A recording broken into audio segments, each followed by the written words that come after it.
Kamaru Usman wants to fight Sean Brady in a title eliminator fight. Brady's performance in his last outing impressed the former champ, who now considers him the most desirable matchup for the comeback fight. Kamaru's been talking about returning to active competition for months now, but we have yet to hear about a specific date or a name from the UFC. Before the Edwards vs. Brady fight, Usman thought that Shavkat would be the perfect opponent. A win over him would almost certainly guarantee a title shot, and considering he'll soon be 38, going for the shortest path to fight for the belt one more time is the obvious move for him. After Sean submitted Edwards and now replaced Shavkat as the #1 contender, he became Usman's perfect next opponent. But he still likes to consider Shavkat and Buckley as well. Honestly, to what makes sense would be, if I had to pick the order, I would say Brady, Shavkat, Buckley.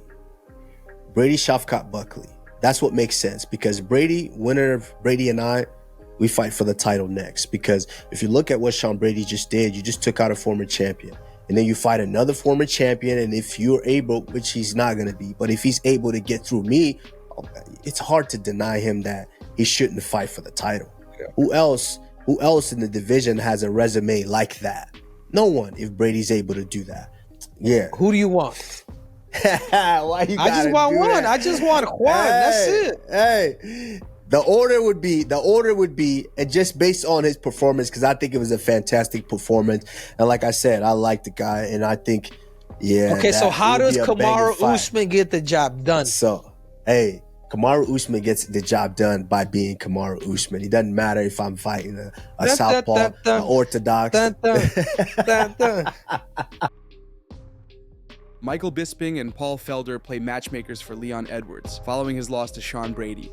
The former welterweight champion's submission defeat in front of the home crowd was a devastating one. He's now on a losing streak, and the only chance of getting another title shot opportunity would be to go through multiple top-ranked welterweights, so considering the state of 170 in the top 5, this might be too tough of an ordeal for him. But that doesn't mean he's done competing at this level, or has no ambition of climbing back to the throne he once occupied in his division. Bisping and Smith like the idea of him fighting Garry next, who also lost his last fight to another top prospect, and who likes to primarily stand and strike in his fights. The two also have some history, so this matchup should be easy to get locked in.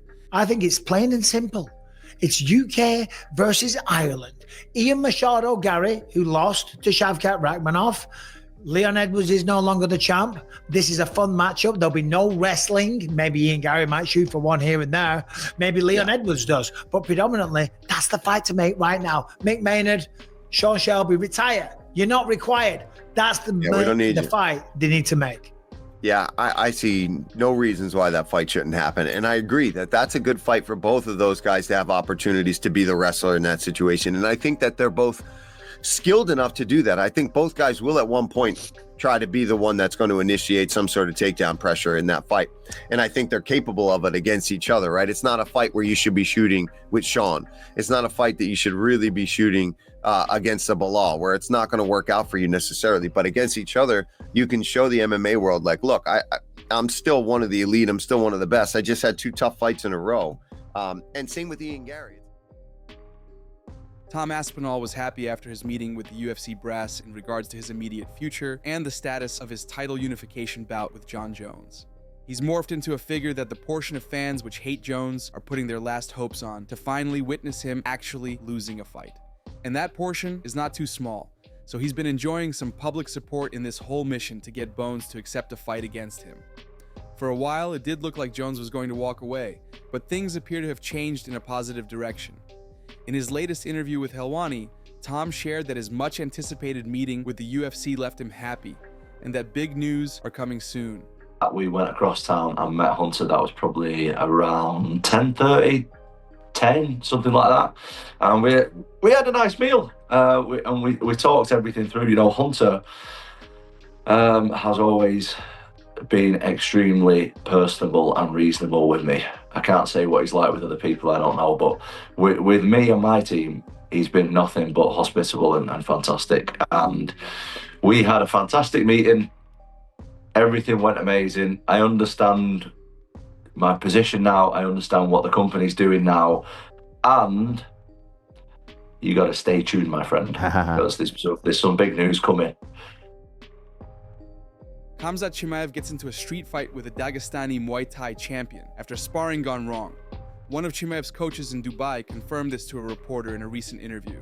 The whole thing became a topic of discussion after Russian groups on social media started sharing details of Chimaev's brutal sparring session with the Thai boxer Ali Aliyev. The two had an intense striking exchange that didn't stop when the round was over, and they decided to take matters outside of the gym.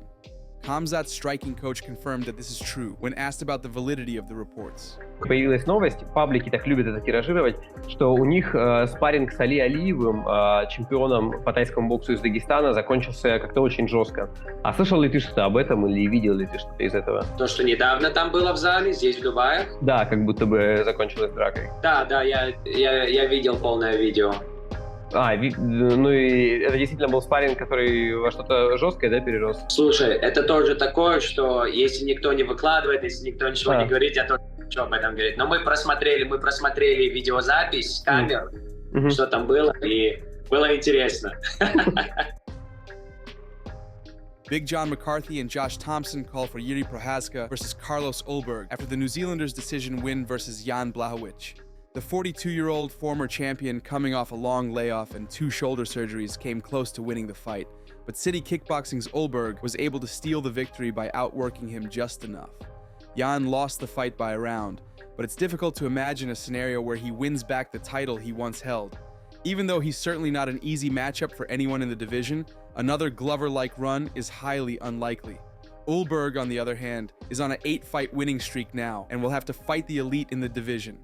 One man among their ranks who can't wait to get another fight is Jiri Prochazka. Big John and Josh like the idea of him getting Ulberg. So Jamal coming off the loss. Rakic coming off 2 losses as well. So I'd probably have Jamal Hill and Rakic fight because they're both coming off 2 losses in a row. Correct? And then I would let that fight. I'd see at least get one of them a win. I'd probably put him against Jiri. Yeah. What he will, though, is he will be accessible to get hit in the face. So he will throw some changes, and he'll be there. So I think that's a good fight. If anything, John, it'll make him fight in ways that people haven't made him fight yet. Yuri's gonna be all over the place. So we're gonna see if Ulberg can deal with his sporadic type style of fighting. Can he stuff takedowns? Can he expect the unexpected? And how will he deal with the pressure?